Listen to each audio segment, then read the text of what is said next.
World Children's Day is UNICEF's global day of action for children by children.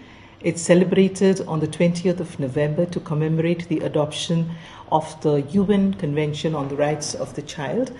Iconic buildings and monuments across India and the world light up in blue to show solidarity with children. This year, the theme is My Day, My Rights, and invites each one of us to look at child rights through the lens of an ordinary day in a child's life.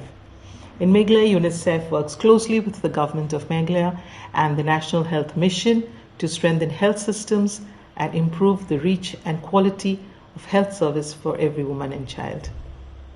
World Children's Day is observed on 20th November across the globe. On this occasion, the UNICEF Assam and the northeastern states have requested the Honorable Speaker to illuminate the Assembly building.